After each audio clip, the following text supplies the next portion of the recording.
Bentuklah hati kami, ya Tuhan, bentuklah hidup kami oleh perkataan-Mu, oleh kebenaran firman-Mu.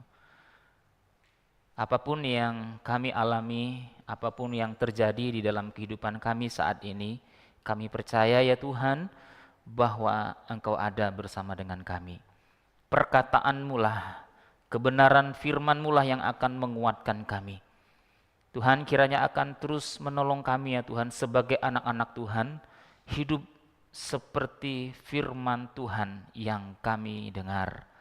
Tuhan kiranya akan terus menolong kami. Dan saat ini Tuhan kami siap untuk merenungkan firman-Mu. Tuhan mempersiapkan hati kami dan melayakkan setiap kami secara khusus hamba-Mu yang berdosa dan lemah yang tak terbatas ini ya Tuhan.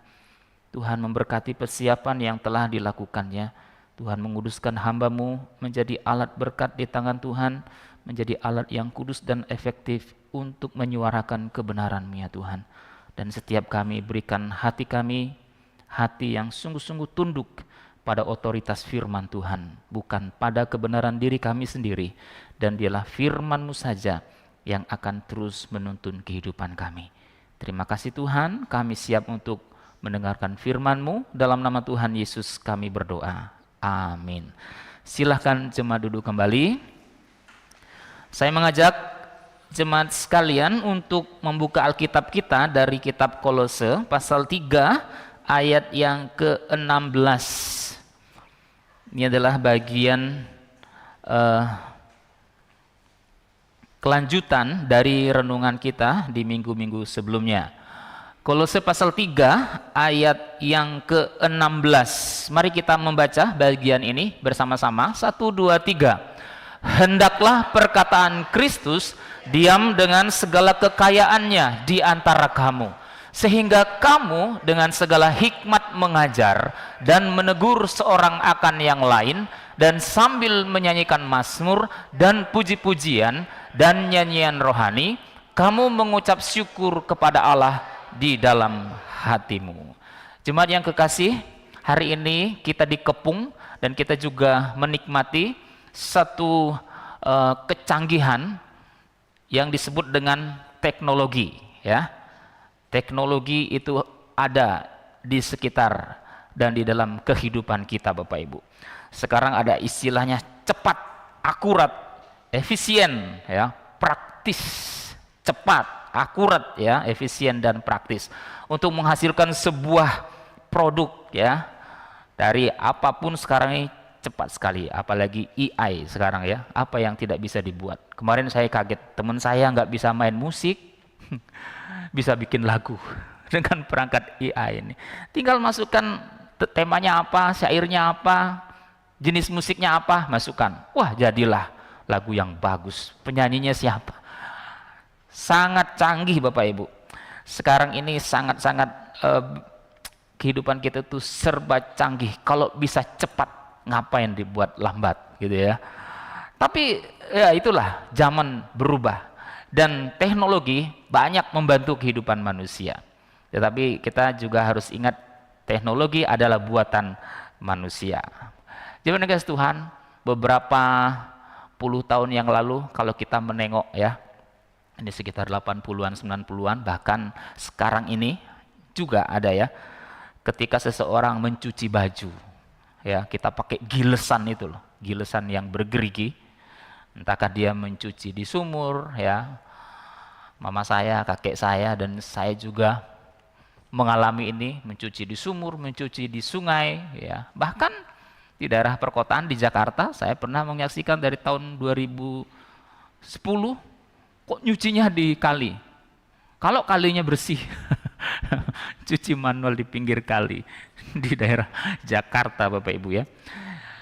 Dulu zaman sangat manual, ya, pakai gilesan, nyucinya satu demi satu sampai berkeringat berjam-jam, satu demi satu. Kemudian sangat tergantung dengan sinar matahari kalau kita mencuci. Kalau enggak kering karena sinar matahari, baunya lain-lain gitu, ya. Coba sekarang dengan sekali tombol, ya, pakaian 6 kilo, 7 kilo, sekali tombol tuh, keluar langsung kering, harum lagi. Bahkan yang terbaru, ada mesin cuci, keluar langsung sudah disetrika dan rapi. Coba cek di internet. Wah, canggih sekali Bapak, nggak perlu berkeringat ngiles-ngiles ya. Tapi kalau saya secara pribadi lebih prefer kalau baju tuh cuci manual aja. Saya lebih prefernya itu. Kalau banyak ya jangan ya. Hanya kalau banyak. Ya, ada beberapa jenis pakaian kalau dicuci dengan mesin cuci ya, tahulah ya, tidak awet bahkan rusak gitu. Ya itulah Bapak Ibu, sekarang ini zaman begitu canggih, mungkin sekitar 30 menit, nggak perlu lagi sinar matahari, 30 menit yang ajaib, cucian kering, harum lagi ya. Bahkan ada bisnis-bisnis yang disebut dengan laundry. Nah, di Bali banyak sekali Bapak Ibu, banyak. Belum lagi kalau kita berbicara tentang alat transportasi. Dulu ya, saya tahun 90-an tuh naik kapal Lambelu ya, itu dari Bali ke Makassar 2 hari, dari Lampung ke Bali naik bus Damri, saya ingat berangkat hari Senin nyampe hari Kamis, taman SMA, mau SMA, saya SMA di Bali, saya ingat sekali Senin siang saya berangkat sampai Bali naik Damri ekonomi, hari Kamis jam 2 siang, wah dulu itu memang. Tapi jiwa petualang, jiwa semangat orang zaman dulu tuh diakui luar biasa ya. Kapal laut, kemudian apalagi zaman Alkitab bisa jalan kaki dari Mesir ke tanah Kanaan, jalan kaki ya. Tapi sekarang dalam 1 hari bisa di Indonesia, bisa di negara lain, bisa PP lagi kalau nggak delay. Wah, canggih sekali gitu. Belum lagi kalau kita ngomongin surat menyurat, dulu harus nulis, pergi ke kantor pos, nyampenya berapa hari nggak tahu gitu, nggak tahu. Sekarang tinggal tulis, kirim, saat itu nyampe dalam hitungan detik ya, nyampe, cepat, akurat, efisien, luar biasa gitu ya. Begitu canggih zaman sekarang ini. Tetapi bagaimana dengan manusia Bapak Ibu? Adakah kalau Bapak Ibu olahraga nih, saya mau olahraga hari ini untuk 1 bulan, ada nggak? Hari ini saya mau olahraga dari pagi sampai sore untuk 1 bulan saya olahraga, bisa nggak? Nggak bisa. Hari ini makan untuk 1 minggu nggak makan dan minum, bisa nggak? Nggak bisa. Ternyata manusia secara khusus dari awal mulanya, bagaimana manusia diciptakan Bapak Ibu ya, bagaimana manusia diciptakan itu ternyata memang bisa dibantu dengan yang namanya teknologi, tapi tidak bisa dilepaskan dengan siapa yang menciptakan manusia. Nah, saya beberapa bulan yang lalu pergi ke Mojokerto, di sebuah mall. Saya biasa kalau ke mall itu pasti saya ke Gramet ya, pasti ke Gramet cari buku 1-2 ya gitu, pasti, karena menurut saya itulah tempat bagi saya untuk ya berdiam diri, ngobrol ngobrol dengan diri sendiri melalui buku. Ini buku yang sangat menarik, Nasihat Buat Sehat ya, Tan Sot Yet, minta maaf nih kalau salah, Sot Yen, Tan Sot Yen. Dia seorang S1-nya dokter, S2-nya filsafat, S3-nya dokter nutrisi. Dia menulis sebuah buku yang sangat-sangat menarik. Seorang dokter, dia tahu kenapa seseorang bisa sakit dan dia bisa membantu seseorang itu, dia sakit apa dan bisa menyembuhkan. Tapi kenapa seseorang itu bisa sakit tapi nggak sembuh-sembuh? Filsafat bisa menjawabnya. Mungkin dia banyak pikiran, gitu ya. Banyak hal yang dia pikirkan akhirnya menimbulkan sakit ini. Dan ternyata filsafat tidak memberikan jawaban secara tuntas.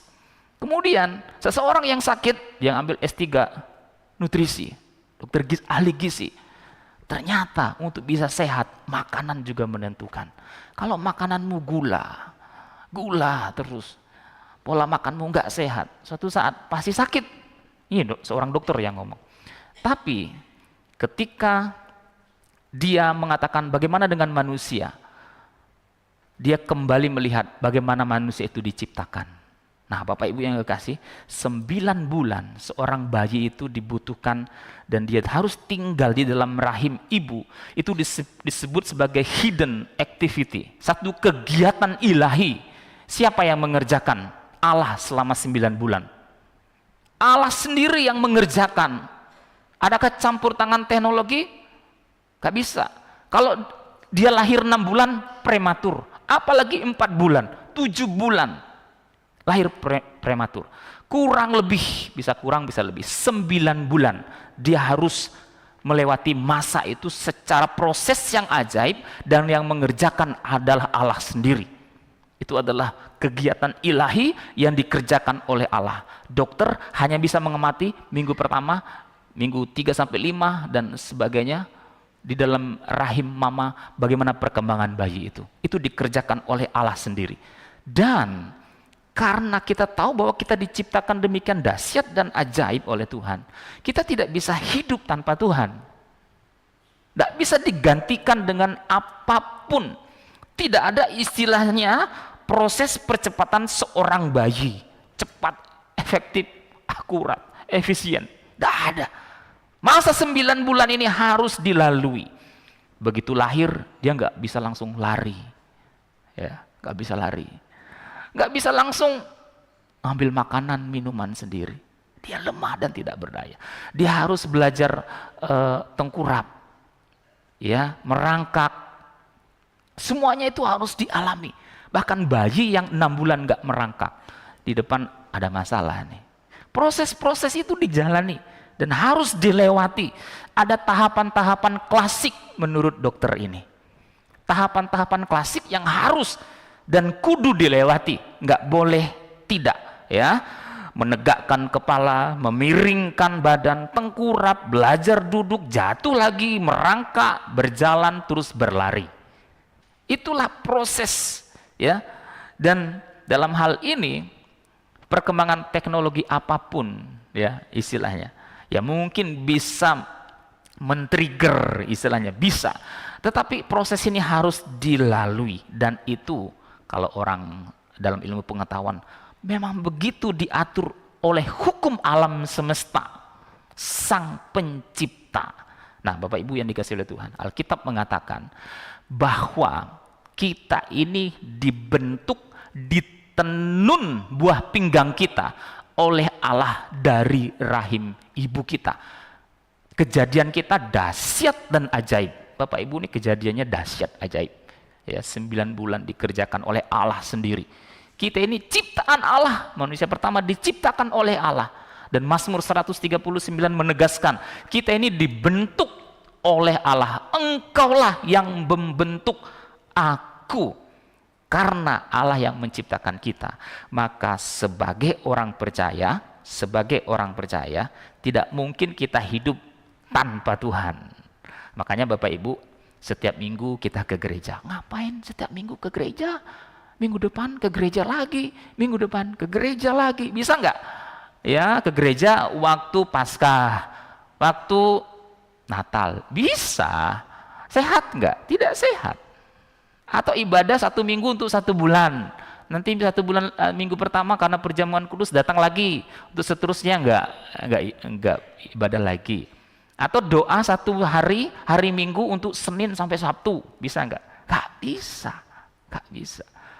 Karena kita diciptakan Allah, kita setiap hari membutuhkan Sang Pencipta kita, dan itu tidak bisa digantikan dengan apapun. Minggu lalu jemaat yang dikasihi Tuhan, kita telah belajar sebagai orang yang telah diubahkan oleh Kristus, kita hidup dalam persekutuan. Tuhan memberikan komunitas ini, memberikan orang lain hadir dalam kehidupanku yang mungkin berbeda, tapi Tuhan menyatukan. Kristus adalah semua dan di dalam segala sesuatu. Dan orang percaya itu ciri khasnya itu berkumpul, ciri khasnya itu berkomunitas, komunitas iman, bukan komunitas naik sepeda, bukan, komunitas iman. Lalu apa yang dibicarakan dalam komunitas iman? Nah, itu yang akan kita pelajari. Kemudian yang selanjutnya, saat kita hidup dalam persekutuan yang berbeda-beda, namun Alkitab mengatakan tidak ada lagi, ya, mengedepankan orang ini, orang itu. Tidak ada istilahnya yang menonjol dalam komunitas itu, ya. Nah, dalam perbedaan yang ada kasih yang mengikat dan menyempurnakan, ya. Selanjutnya Bapak Ibu, Alkitab mengatakan hari ini, ya, kita hidup dalam perkataan Kristus. Hendaklah perkataan Kristus diam dengan segala kekayaannya di antara kamu. Ketika kita telah menanggalkan manusia lama, kemudian mengenakan manusia baru, tidak ada berhala dalam hidup kita, tidak menjadi seorang pemarah, hidup dalam persekutuan, hidup di dalam kasih, selanjutnya dalam komunitas, hidup dalam perkataan Kristus. 5 tema ini kita sudah renungkan di sepanjang minggu yang lalu. Dan sebagai orang yang mengenakan manusia yang baru, apa yang dimaksud dengan perkataan Kristus? Dalam Alkitab terjemahan bahasa Indonesia sehari-hari, perkataan Kristus itu adalah ajaran-ajaran Kristus. Hendaklah ajaran-ajaran Kristus yang penuh berkat meresap ke dalam hatimu. Nah, itu tandanya orang-orang yang sudah lahir baru. Orang-orang yang percaya kepada Kristus, di dalam hatinya penuh dengan perkataan-perkataan Kristus, ajaran-ajaran Kristus, bukan perkataan-perkataan manusia, bukan perkataan-perkataan diri sendiri, bukan, tapi perkataan Kristus yang menyelamatkan kita. Jemaat yang dikasihi oleh Tuhan, dalam ayat ini menarik Bapak Ibu ya. Ada yang disebut, kita tahu bahwa dalam satu kalimat itu, dalam satu paragraf mungkin ya, ada yang dinamakan dengan induk kalimat. Ada juga yang disebut dengan anak kalimat. Hari ini, yang mana yang menjadi induk kalimat? Hendaklah perkataan Kristus diam dengan segala kekayaannya di antara kamu. Ini induk dari kalimat ini. Pusat dari kalimat ini. Induknya, ya. Hendaklah perkataan Kristus diam dengan segala kekayaannya di antara kamu. Dalam kita berkomunitas, waktu kita ngumpul, kita ngomong apa? Gosip? Kita ngobrolin apa? Gosip? Atau tentang anugerah Tuhan? Waktu kita ngumpul, bagi-bagi, itu perkumpulan arisan. Beda ya? Perkumpulan Kristen dengan arisan beda. Waktu kita jalan-jalan kemana aja di dalam mobil, apa yang kita obrolin? Gosip, ngomongin orang, atau ketika seseorang curhat nih, aduh saya kok kayaknya ada punya keluhan sakit ini. Nah, bagaimana dengan Allah? Kamu sih makan ngawur, kamu sih olahraga dikit, jangan mager. Atau gini, harusnya kamu tuh jaga pola hidup, makan diatur, jangan suka begadang. Ingat, tubuhmu bait Allah. Jadi pengkhotbah. Itu perkataan Kristus diam dengan segala kekayaannya di antara kamu. Pasti ketika ada perkumpulan itu keluar, menginspirasi. Kalau seseorang tidak ada perkataan Kristus, yang keluar apa Bapak Ibu? Ya Bapak Ibu tahu. Yang jelas bukan perkataan Kristus. Apa yang memenuhi hatinya? Ya, itu yang akan keluar. Karena itu sebagai anak-anak Tuhan yang diselamatkan oleh Kristus, hal yang penting yang harus kita kenakan, bahwa kekayaan firman Tuhan, kekayaan ajaran Kristus itu harus menginspirasi komunitas. Itu penting sekali.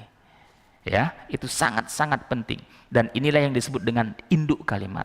Kemudian anak kalimatnya apa? Setelah kita penuh dengan firman Tuhan, waktu kita mengajar, bahan utama dari ajaran kita firman Tuhan. Induk kalimat. Induk kalimat menjelaskan yang terpenting dalam kalimat itu. Anak kalimat menjelaskan bagian dari induk kalimat, atau menjadi satu, istilahnya menjadi bagian kecil yang menginspirasi dari induk kalimat. Ya, waktu kita penuh dengan firman Tuhan, waktu kita mengajar, bahkan waktu kita menegur, tegurannya motivasinya apa? Itu penting. Kalau nggak ada firman Tuhan, tegurannya jatuhnya menghakimi. Tapi kalau ada firman Tuhan, mengajar dan menegur, bagaikan dua sisi mata uang, mengarahkan, mengajak orang tersebut kembali kepada Kristus, membangun. Itu. Kalau dalam komunitas tidak ada ajaran, tidak ada teguran, tidak ada kasih yang membangun, itu bukan persekutuan Kristen. Jadi firman Tuhan dan kekayaannya itu penting sekali dalam kehidupan kita. Nah, jemaat yang dikasihi Tuhan, lanjut kita akan melihat perkataan Kristus. Terjemahannya itu perkataan Kristus. Ada yang mengatakan perkataan yang diucapkan oleh Kristus, ajaran Yesus Kristus, atau dalam kitab Kolose ini Injil Kristus, perkataan tentang posisi Yesus sebagai Mesias, ya. Yesus yang diurapi oleh Allah membawa kelepasan bagi umatnya, menegaskan bahwa jemaat yang kasih Tuhan, kita ini setiap hari membutuhkan Injil. Kita ini harus terus dikhotbahkan oleh Injil. Makanya setiap hari orang Kristen itu harus saat teduh baca Alkitab. Setiap hari kita itu membutuhkan firman. Setiap hari. Makanya di dalam pemuda itu ada sema, senang membaca Alkitab. Ya, itu bukan gagah-gagahan atau menyelesaikan. Saya ingin belajar firman Tuhan setiap hari. Bukan hanya di hari Minggu. Senin enggak, Selasa enggak, Minggu lagi gitu, seminggu sekali. Apakah kekayaan firman itu benar-benar kaya? Tinggal permanen di dalam hati kita. Waktu kita melihat seseorang memiliki pergumulan, itu keluar dalam perkataan kita. Karena ada kekayaan firman. Itu pentingnya Bapak Ibu.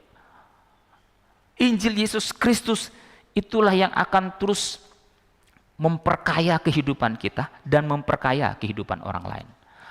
Martin Luther memberikan satu kalimat menarik. Kita ini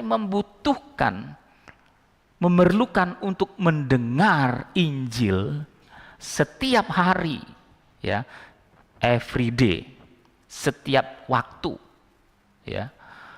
Karena kita itu melupakan firman Tuhan itu setiap hari. Bapak Ibu, kalau saya tanya, kalau tadi saya sebutkan minggu lalu khotbah tentang apa sih? 2 minggu yang lalu khotbah tentang apa? Kita ini gampang lupa, Bapak. Gampang lupa. Ya kan? Benar kan? Setiap hari kita dengar, tapi waktu pulang jangan-jangan udah lupa. Makanya kita memerlukan Injil, dikhotbahkan oleh Injil, bukan dikhotbahkan begini.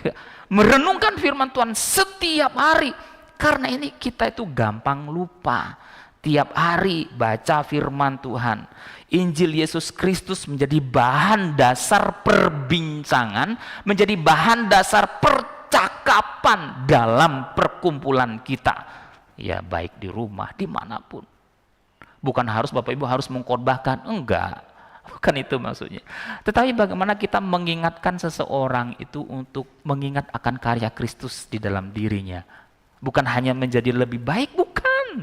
Tetapi kembali kepada kebenaran firman Tuhan. Itu, kembali kepada kebenaran firman Tuhan. Injil bukan hanya dibicarakan, tetapi melandasi semua pembicaraan. Injil itu bukan seorang tamu dalam rumah, bukan. Injil itu menjadi tuan rumah di dalam keluarga kita. Waktu kita menegur, ya, waktu kita menasihati, biasanya Bapak Ibu ini kan kita ini kan memang membutuhkan anugerah Tuhan, ya. Kadang-kadang maksud kita baik, caranya salah. Gitu. Tapi Alkitab di sini mengatakan dengan hikmat, perkatakan kebenaran dengan kasih. Nah, mengapa Paulus di sini menekankan Injil Yesus Kristus dalam persekutuan? Karena ternyata di jemaat Kolose ini ada yang tertarik dengan sebuah ajaran sesat. Mereka menyembah malaikat, mereka berkanjang pada penglihatan, jangan makan itu, jangan sentuh ini, jangan itu, ya. Karena mereka menganggap karya Kristus tidak cukup. Jadi percaya Yesus, kamu juga harus melakukan ini dengan perbuatan manusia. Itu sesat. Karya Kristus final. Jadi Paulus itu dalam surat Kolose ini bagaimana supremasi Kristus dalam kehidupan orang percaya. Cukup, gak usah ditambahin macam-macam lagi. Kristus segala-galanya. Nah, lalu kalau kita berbicara bahwa perkataan Kristus ini adalah induk kalimat dari ayat ini. Tadi kita sebut bahwa ada yang disebut dengan anak kalimat. Apa wujudnya? Jika seseorang itu penuh dengan firman Tuhan di dalam hatinya. Ini, dengan segala hikmat mengajar dan menegur. Mengajar dan menegur selalu meletakkan Injil Yesus Kristus sebagai pusat. Bapak Ibu, waktu khotbah, siapa yang dikhotbahkan? Waktu melayani, siapa yang dilayani? Waktu apapun yang kita lakukan, siapa yang dilayani? Waktu mengajar nih, orang biasanya lebih suka diajar daripada ditegur. Bener? Betul apa betul? Padahal dua bagian ini tidak bisa dipisahkan. Mengajar dan menegur adalah anugerah Tuhan. Mengajar untuk menyampaikan kebenaran, menegur untuk mengingatkan seseorang kembali kepada kebenaran. Sama. Tapi bahan dasarnya firman. Bukan bahan dasarnya omongan kita. Bahan dasar pokok yang menjadi tema pembicaraan kita, message-nya firman Tuhan. Caranya sehingga kamu dengan segala hikmat, karena dia salah, hajar aja, debat, main debat, kalahkan dia. Enggak. Paulus mengatakan dengan segala hikmat. Hikmat itu bagaimana caranya kita mendrive diri kita, menegur seseorang, tapi caranya juga benar gitu. Gampang nggak? Nggak gampang. Tapi itulah yang harus kita lakukan sebagai anak-anak Tuhan. Ya, mengajar. Waktu kita mengajar, motivasinya adalah untuk membawa seseorang itu kepada kebenaran firman Tuhan. Menegur pun juga begitu, untuk ngingetin, mengingatkan, ayo kembali kepada Tuhan. Caranya dengan hikmat. Ini salah satu. Yang pertama, dari dampak ketika firman Tuhan itu diam dengan segala kekayaannya di hati kita. Orang yang penuh dengan firman berarti dia mengkhotbah, enggak. Kadang dengan sikap, enggak selalu dengan khotbah. Enggak selalu. Enggak selalu Bapak Ibu. Tapi kalau di dalam hatinya tidak ada firman, dari wajah, perkataannya tajam.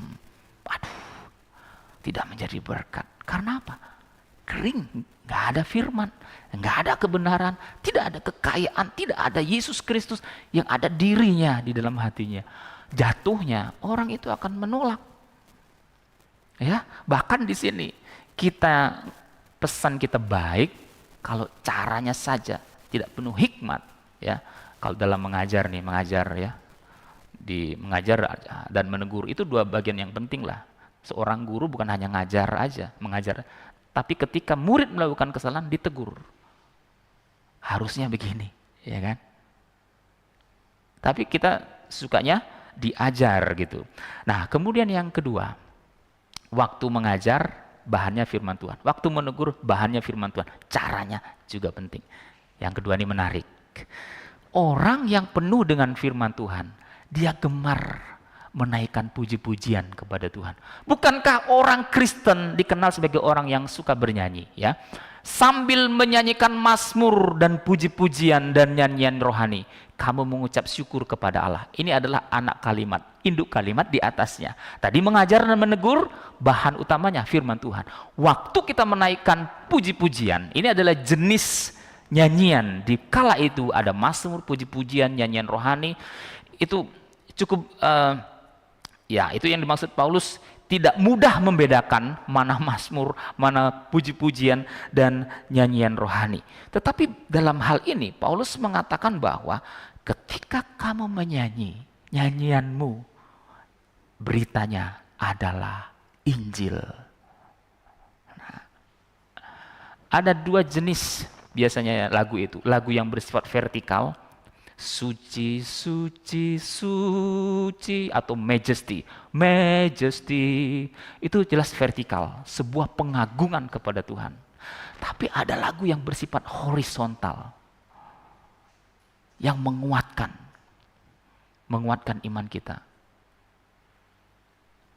Dengan sayapmu ku akan terbang tinggi, janjimu seperti fajar, itu ya. Bukan dengan kekuatanku, ya banyak. Atau Yesus kawan yang sejati, kekuatan serta penghiburan. Waktu seseorang menyanyikan lagu ini dan syairnya adalah firman Tuhan, orang yang mendengar dikuatkan. Nah itu dalam persekutuan, nggak asal nyanyi.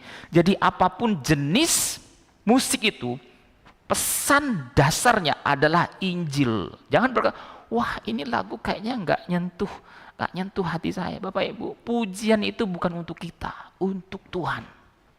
Hati-hati Bapak Ibu. Saya rindu sekali Bapak Ibu juga harus belajar lagu him. Makanya di setiap ibadah kita saya sematkan satu lagu him. Ya. Ada satu lagu him. Bapak Ibu tahu nggak yang menciptakan lagu him? Ada seorang teolog di sana. Teolog ini untuk menguji teologi dari lagu itu. Martin Luther seorang teolog. Martin Luther juga seorang musikus. Gimana melodinya? Terus bagaimana untuk menguji syairnya? Dibutuhkan seorang penyair. Lagu itu, syair lagu itu dipilih.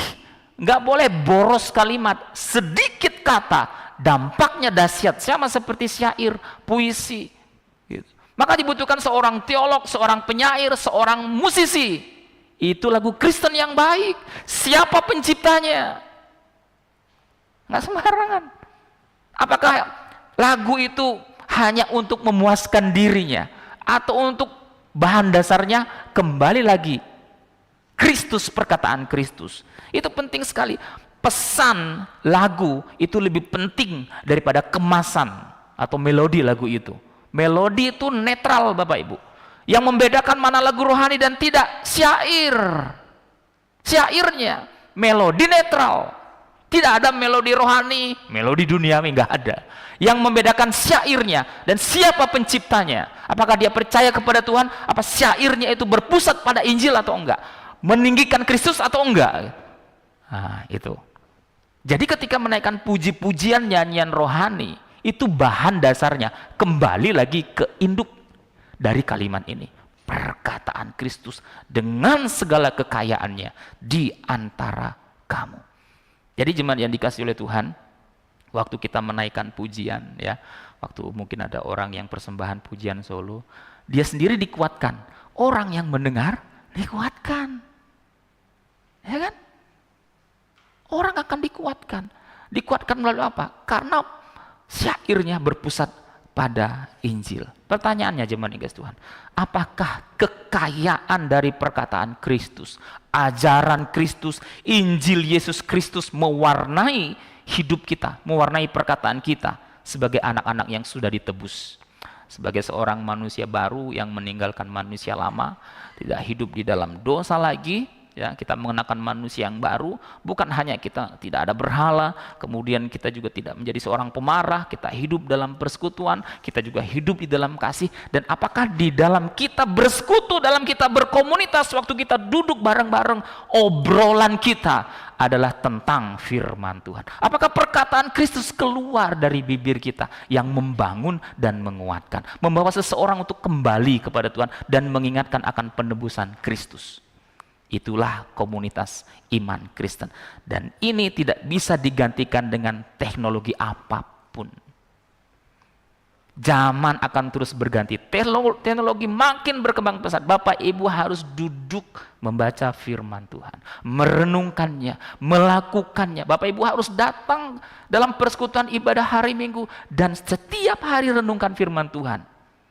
Mungkin teknologi gampang sekali. Alkitab bukan hanya ada yang kita pegang, ada di gadget kita, sangat mempermudah. Apakah kita membaca dan merenungkan firman Tuhan sehingga ketika kita berkumpul, nama Yesus ditinggikan dan hidup kita terus diperkaya. Amin. Mari kita berdoa. Kami bersyukur kepadamu ya Tuhan untuk firman yang kembali mengingatkan kami bahwa sebagai anak-anak Tuhan yang telah ditebus oleh Allah yang Maha Kudus. Engkau merindukan kami ya Tuhan, agar kami sungguh-sungguh melakukan firman-Mu, hidup di dalam perkataan-Mu, di dalam ajaran-ajaran-Mu, sehingga dalam kehidupan kami, hidup kami memancarkan firman Tuhan, dalam perkataan kami, perbuatan kami, ketika kami mengajar, ketika kami menasihati, bahkan ketika kami menaikkan pujian kepadamu ya Tuhan. Firman Tuhanlah yang mewarnai semuanya itu. Tuhan tolonglah kami ya Tuhan sebagai anak-anak yang telah Kau tebus. kami memiliki kerinduan yang dalam untuk merenungkan firman-Mu. Terima kasih untuk firman-Mu yang menguatkan kami hari ini ya Tuhan. Kiranya firman-Mu lah yang akan terus membentuk hidup kami, dan biarlah hidup kami terus memuliakan nama Tuhan. Jadikan hidup kami menjadi berkat, karena hidup kami senantiasa merenungkan firman-Mu dan melakukannya dalam kehidupan kami. Terima kasih Tuhan, sebentar kami akan melakukan sakramen perjamuan kudus.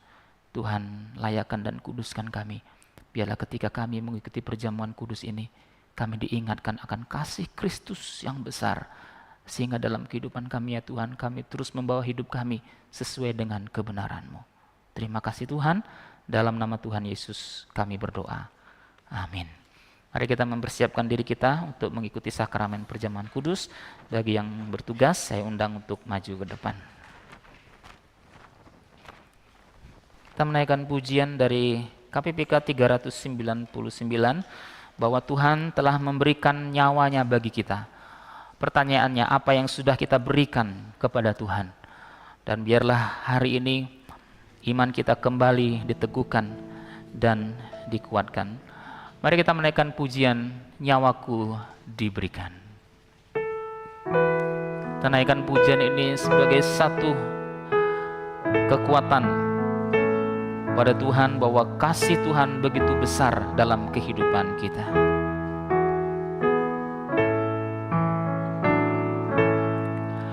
Nyawaku diberikan, darahku tercurah, kau dapat tebusan dari mati, bangkitlah. Nyawaku diberikan bagimu, apa kau beri padaku? Nyawaku diberikan bagimu,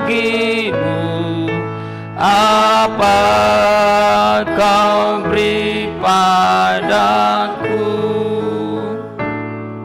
Sebab apa yang telah kuteruskan kepadamu telah aku terima dari Tuhan, yaitu bahwa Tuhan Yesus pada malam waktu ia diserahkan, mengambil roti, sesudah itu ia mengucap syukur atasnya, ia memecah-mecahkannya dan berkata, inilah tubuhku yang diserahkan bagimu, perbuatlah ini menjadi peringatan akan aku. Demikian juga ia mengambil cawan, sesudah makan ia berkata, cawan ini adalah perjanjian baru yang dimeteraikan oleh darahku. Perbuatlah ini setiap kali kamu meminumnya menjadi peringatan akan aku. Sebab setiap kali kamu makan roti ini dan minum dari cawan ini, kamu memberitakan kematian Tuhan sampai ia datang.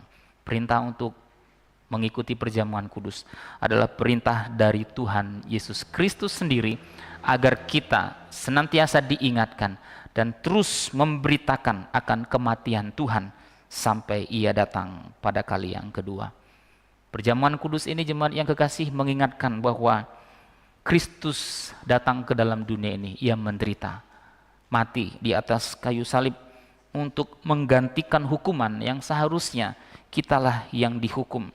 Ia rela menderita, disengsarakan, dan mati di salib untuk menebus kita. Kemudian makna perjamuan kudus yang kedua, agar kita memiliki satu relasi yang indah kembali dengan Tuhan. Dengan adanya dosa, maka kita tidak bisa memiliki satu relasi dengan Allah yang Maha Kudus. Dengan kematian Kristus, relasi itu kembali dipulihkan. Selanjutnya kita juga memiliki satu relasi yang indah dengan sesama. Kemudian yang ketiga, perjamuan kudus mengingatkan Yesus yang telah datang pada pertama kali melalui kelahiran, kematian, dan kebangkitannya, akan datang pada kali yang kedua menjemput kita sebagai anak-anaknya. Agar perjamuan kudus ini menjadi berkat bagi kita pagi hari ini, biarlah masing-masing kita masing-masing diri kita memeriksa diri dengan sungguh-sungguh. Apakah kita telah melakukan pelanggaran dan dosa-dosa di hadapan Tuhan secara khusus di sepanjang minggu ini? Mari kita meminta ampun di hadapan Tuhan. Sungguh-sungguh mengakui dosa-dosa kita. Kita menyelidiki hati kita dan minta Tuhan mengampuni segala pelanggaran dan dosa kita. Mari jemaat yang kekasih, kita berdoa. Tuhan, saat ini kami mengakui di hadapan-Mu. Siapakah kami ya Tuhan? Kami orang yang penuh dengan keterbatasan, penuh dengan kelemahan. Ketika kami bercermin kepada firman-Mu, kami mendapati diri kami begitu berdosa dan tidak layak untuk datang kepadamu saat ini ya Tuhan. Karena itu, kuatkan kami, ampuni kami ya Tuhan. Kami percaya dengan kuasa darah Kristus yang tercurah di atas kayu salib, sanggup dan mampu membasuh dan membersihkan segala dosa kami. Saat ini kami mohon kepadamu, Tuhan, menguduskan roti dan anggur ini, agar melalui roti dan anggur yang melambangkan tubuh dan darah Kristus yang kami terima ini, semakin meneguhkan iman kami kepadamu ya Tuhan. Terima kasih ya Tuhan, dalam nama Tuhan Yesus kami berdoa. Amin. Pada malam waktu Tuhan Yesus diserahkan, Yesus mengambil roti, mengucapkan berkat, memecahkannya, dan memberikannya kepada muridnya dan berkata, ambillah, makanlah, inilah tubuhku. Sesudah itu, ia mengambil cawan, mengucap syukur, lalu memberikannya kepada mereka dan berkata, minumlah kamu semua dari cawan ini, sebab inilah darahku, darah perjanjian yang ditumpahkan bagi banyak orang untuk pengampunan dosa. Bagi jemaat yang telah dibaptis dewasa, yang telah disidi, ataupun bagi jemaat simpatisan yang telah dibaptis, mari kita bersama-sama mengambil bagian dalam perjamuan kudus ini. Dan bagi jemaat yang belum disidi dan juga belum dibaptis, mohon untuk tidak mengambil roti dan anggur ini sampai pada waktu dan kesempatan yang akan datang. Mari kita kembali menaikkan pujian, nyawaku diberikan, sambil roti dan anggur dibagikan.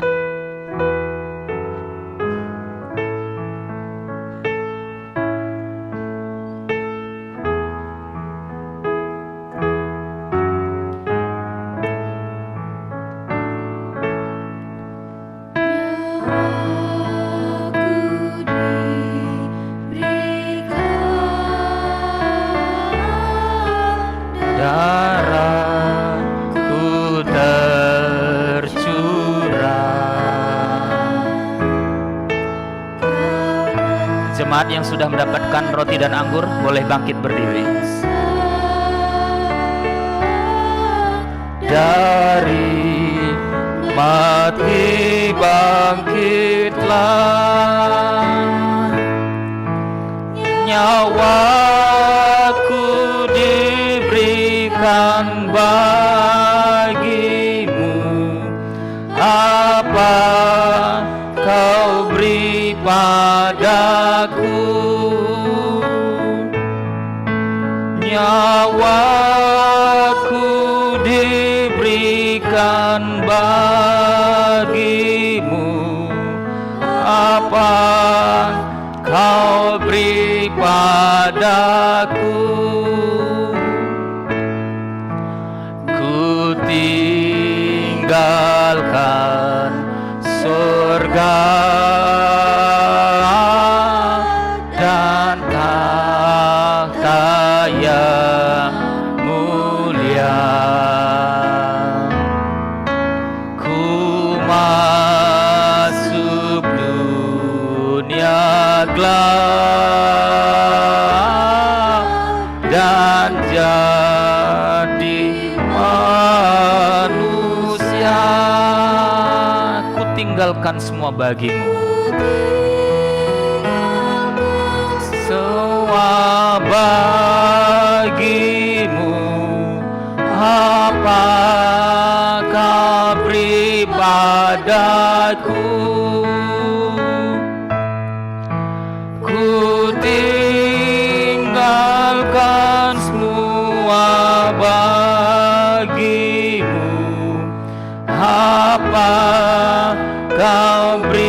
padaku, nyawaku diberikan, darahku tercurah, kau dapat tebusan mati bangkitlah.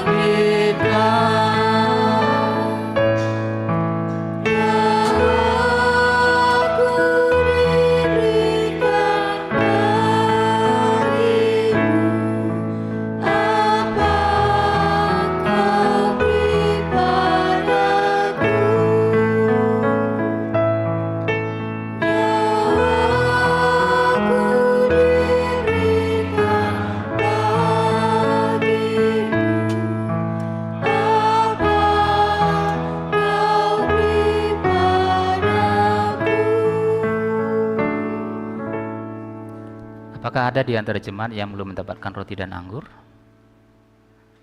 Jika tidak ada, mari kita berdoa. Tuhan, kiranya melalui roti dan anggur yang kami terima hari ini akan meneguhkan iman kami kepadamu ya Tuhan.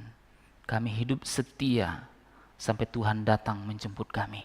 Dan kami terus melakukan firman Tuhan dengan setia di dalam kehidupan kami. Hidup kami boleh berkenan kepadamu dan menjadi berkat bagi sesama. Sekali lagi ya Tuhan, ampunilah dan layakkanlah kami. Dan kami bersyukur untuk kesempatan hari ini, kami boleh mengambil bagian dalam perjamuan kudus ini. Dalam nama Tuhan Yesus kami berdoa. Amin. Tuhan Yesus berkata dengan memegang roti di tangan kanan kita. Yesus berkata, inilah tubuhku, ambillah, makanlah, sebagai peringatan Yesus mati bagi saudara. Dengan iman dan rasa syukur, silakan memakannya.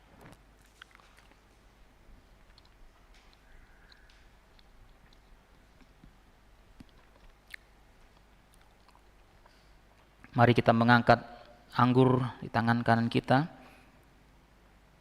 Tuhan Yesus juga berkata, cawan ini adalah perjanjian baru yang dimeteraikan oleh darahku.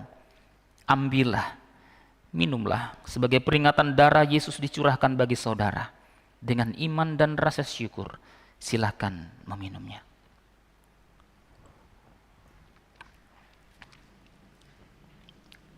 Silakan Bapak Cato untuk memimpin kita di dalam doa.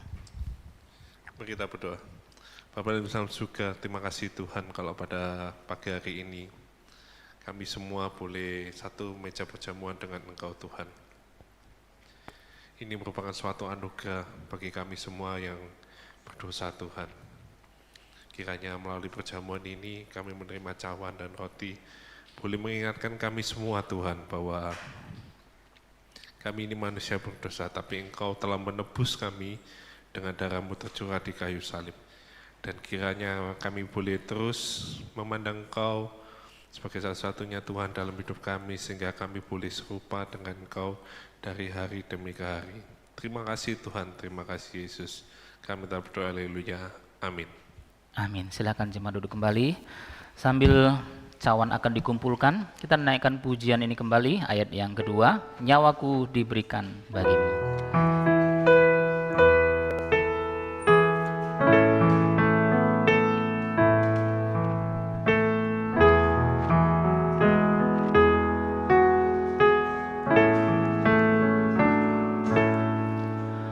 Ku tinggalkan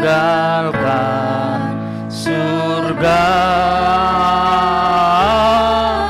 dan tahta yang mulia. Ku masuk dunia gelap dan jadi manusia.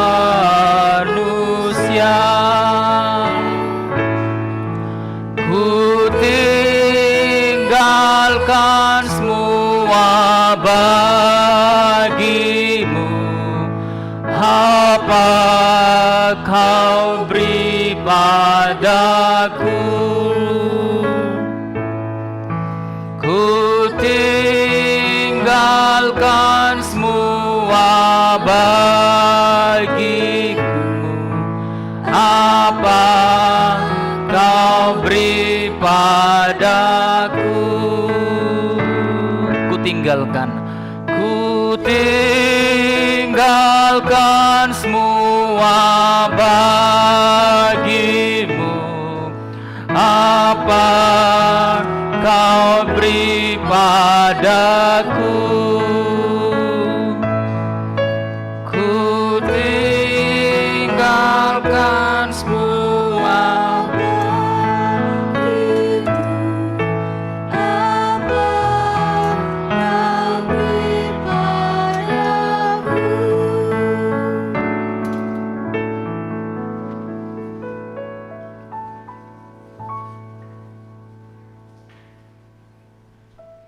Terima kasih, silakan duduk kembali.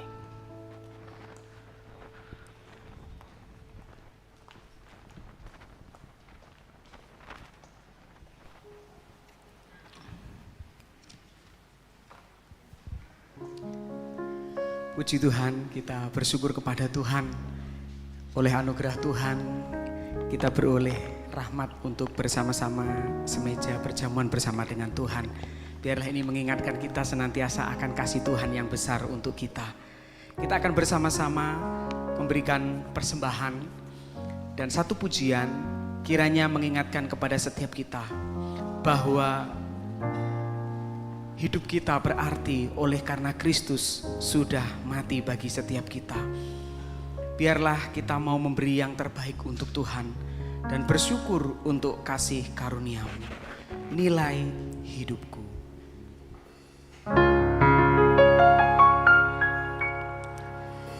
Yesus, apa arti hidup?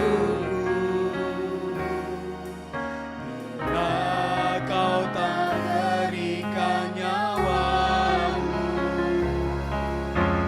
Yang terbaik kau sedia bagiku. Ku bersyukur atas kasih karunia-Mu.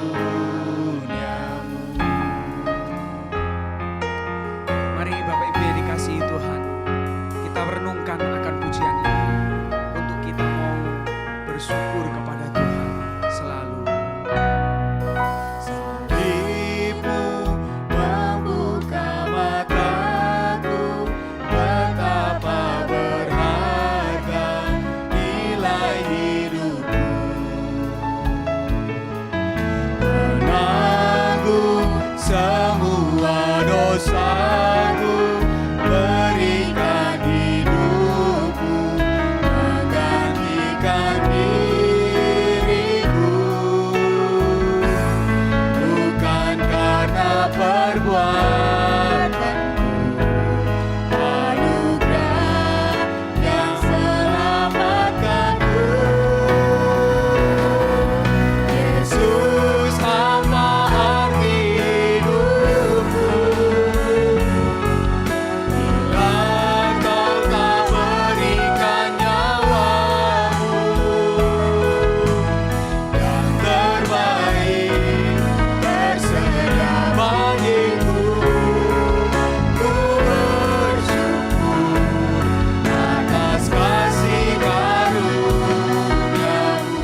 apa arti hidupku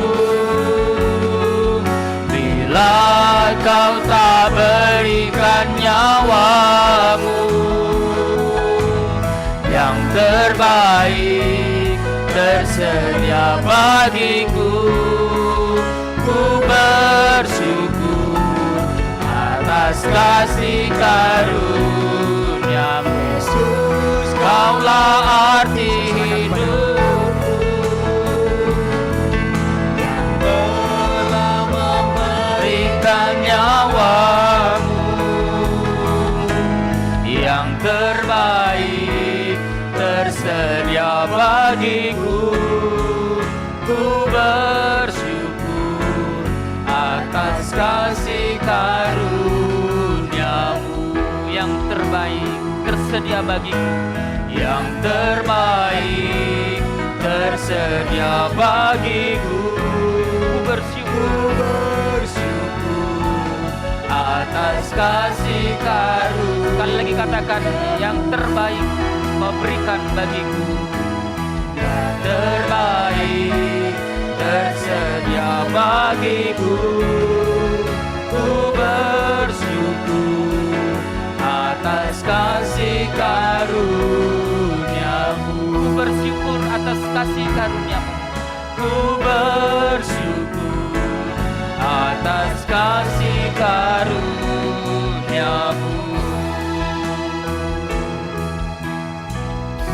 Hati kami bersyukur kepadamu ya Tuhan, karena Engkau senantiasa memberikan yang terbaik di hadapanmu ya Tuhan, yang terbaik juga bagi hidup kami.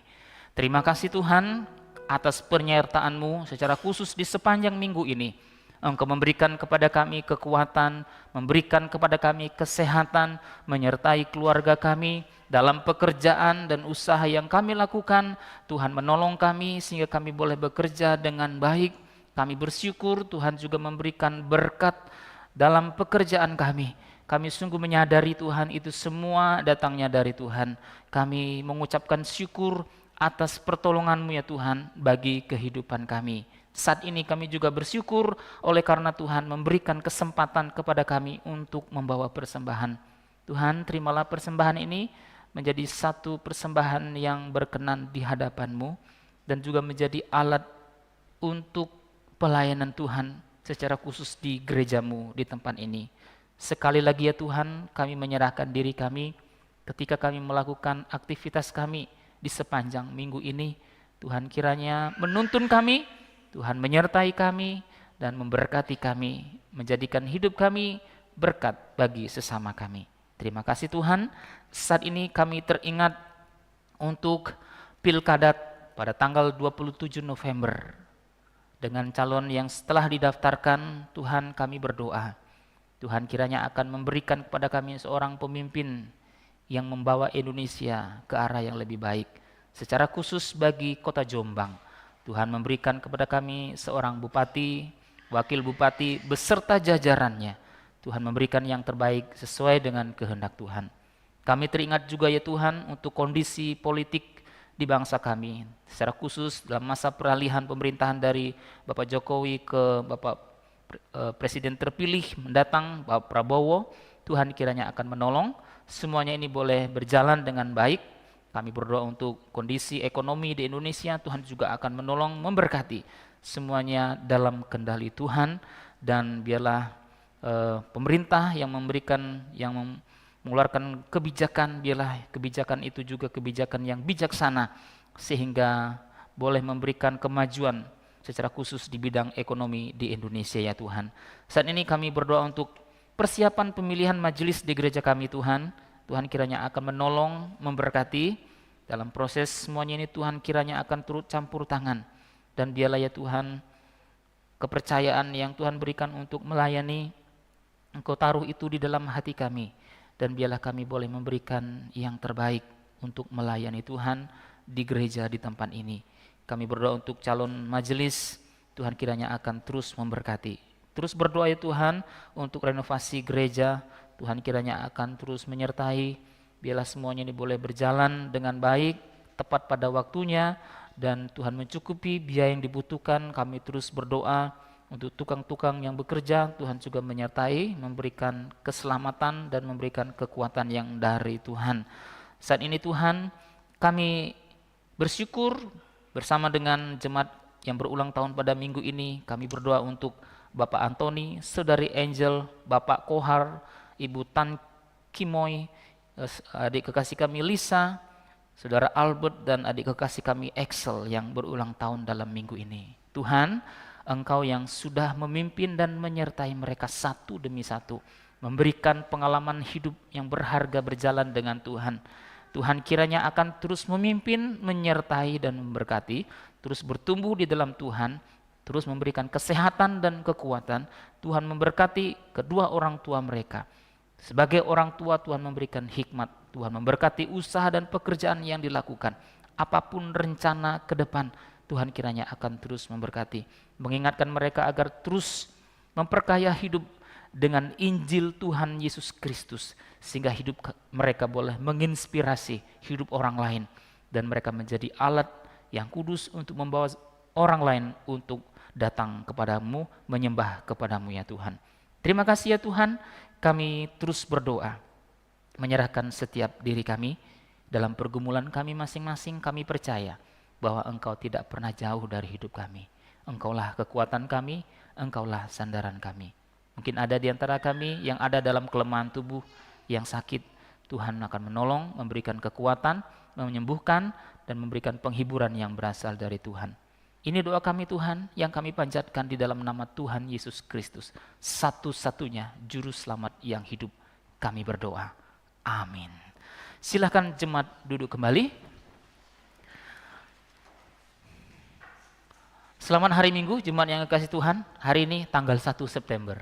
Ya, hari terus berjalan ya, hari terus berganti hari. Tapi kita bersyukur karena Tuhan memberikan kesempatan kepada kita untuk beribadah hari ini. Adakah di antara kita yang baru pertama kali hadir beribadah di GK Sion Jombang? Jika tidak ada, mari kita sama-sama bangkit berdiri. Kita berikan sambutan satu dengan yang lain. Kita menaikkan pujian Dalam Yesus Kita Bersaudara. Berikan salam satu dengan yang lain, katakan dalam Yesus kita bersaudara. Dalam Yesus kita bersaudara. Dalam Yesus kita bersaudara. Kita bersaudara. Dalam Yesus kita bersaudara, sekarang dan selamanya. Dalam Yesus kita bersaudara. Kita bersaudara. Di dalam Tuhan Yesus ada sukacita. Yesus ada sukacita. Dalam Yesus ada sukacita. Dalam Yesus ada sukacita, sekarang dan selamanya. Dalam Yesus ada sukacita, ada sukacita. Silakan jemaat duduk kembali. Terima kasih kepada rekan-rekan yang sudah melayani hari ini. Tuhan memberkati, terus bertumbuh di dalam pelayanan kepada Tuhan. Minggu depan temanya adalah Injil dan sikap menghakimi, yang terambil dalam Lukas 18 ya, ayat 9 sampai 14. Pembicaranya adalah penginjil Suyanto, mengundang jemaat untuk hadir kembali beribadah bersama-sama kepada Tuhan. Kemudian mengundang jemaat sekalian untuk hadir dalam persekutuan doa Rabu. Wah, ini gambarnya makanan semua nih. Benarkah Bapak Ibu makanan bisa menjadi berhala? Kapan makanan itu bisa menjadi berhala? Temukan jawabannya Bapak Ibu dalam doa Rabu tanggal 4 September jam 6:30 malam. September ya, cepat-cepat Desember ya. Kemudian persekutuan Komisi Pemuda Remaja, temanya adalah masih tema pelayanan, kesediaan diri untuk melayani. Pembicara penginjil Suyanto ya. Selamat ulang tahun kepada Bapak Antoni. Adakah hadir? Saudari Angel, silakan maju. Angel ya, berulang tahun. Kemudian Bapak Kohar, ya kemarin sudah tiup lilin di rumah. Kemudian Ibu Tan Kimoy, kemarin ya, berulang tahun. Lisa sekolah minggu. Saudara Albert, silakan maju ke depan hari ini ya. Excel juga hari ini ya. Excel mungkin nanti di sekolah minggu. Silakan saudara Angel dan saudara Albert minta dengan kasih Bu Licu dan Ibu Yeni untuk memberikan bingkisan. Kita menaikkan pujian selamat ulang tahun.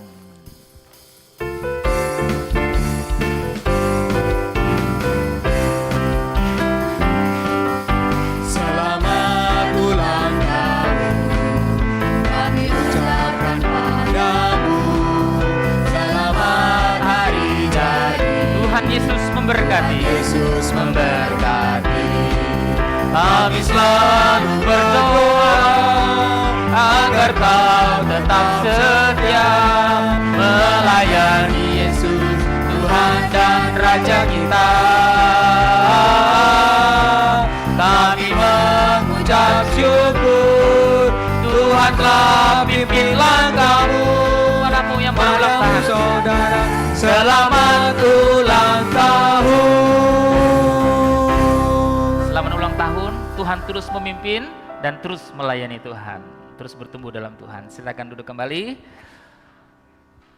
Warta selanjutnya, ya bagi rekan-rekan yang melayani minggu depan, Bapak Ibu bisa melihat di warta ya, dan bisa mempersiapkan diri. Kemudian yang warta persembahan, jemaat bisa melihat di warta cetak dan di layar LCD. Untuk laporan persembahan renovasi gedung gereja yang ya ini dia telah terkumpul sekian ya. Tuhan memberkati. Ada lagi? Ada beberapa tambahan Bapak Ibu ya. Ada rapat majelis Kamis 5 September jam 4 sore. Mohon dukungan doa dari jemaat. Kemudian ibadah sekolah minggu hari ini jam 9 pagi. Kemudian ada kelas baptisan, katekisasi baptisan hari ini jam 9 pagi juga. Kemudian ada bimbingan pranikah bagi saudara Eka dan saudari Maya hari ini terakhir ya.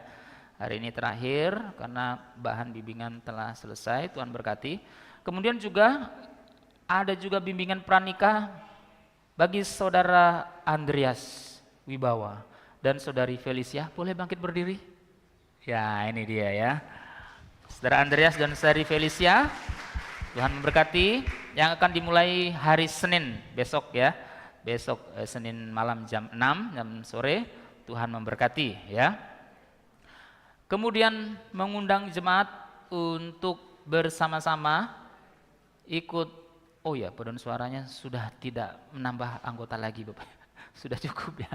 Oke, dukung dalam doa semua kegiatan ibadah kita Bapak Ibu yang kekasih, masih dalam proses renovasi Bapak Ibu. Ini bagian atas juga di ruangan ini belum selesai dicat ya, karena memang cat sebelumnya lumayan tebal, jadi sudah ini sampai dilapisi 4 kali. 4 kali masih kelihatan abu-abu Tuhannya ya. Ya kita doakan besok dilanjutkan bisa selesai dengan baik. Kemudian Bapak Ibu juga terus doakan Bapak Ibu ya, jalanan Pahlawan ini saya merasa sekarang tambah rame ya. Kota Jombang ini makin banyak kendaraan aja saya. Banyak kendaraan. Makin rame Bapak Ibu. Keberadaan gereja kita ini juga tetap aman dalam lindungan Tuhan. Amin Bapak Ibu ya.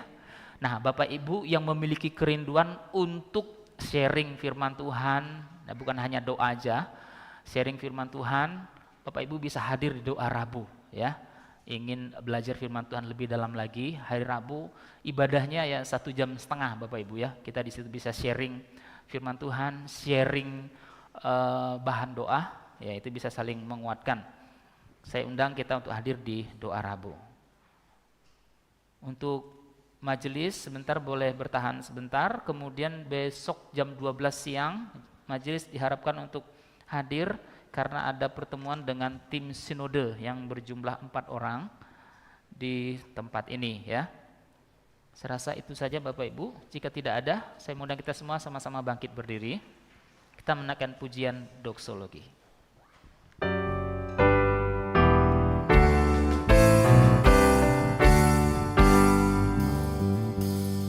Puji Allah Bapa Putra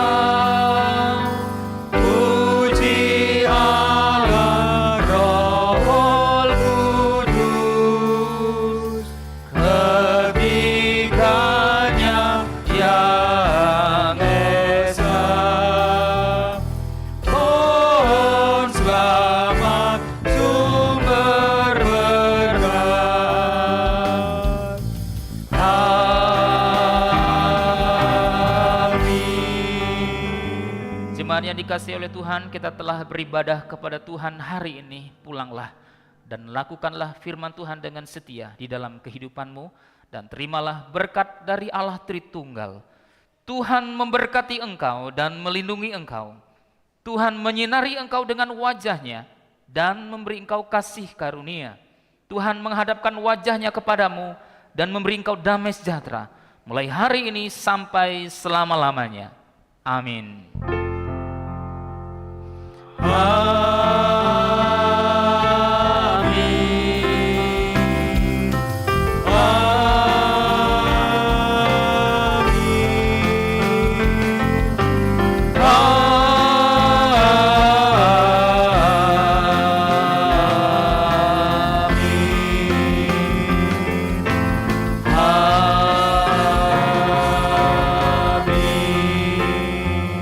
Silakan jemaat duduk kembali. Saat itu Tuhan Yesus memberkati.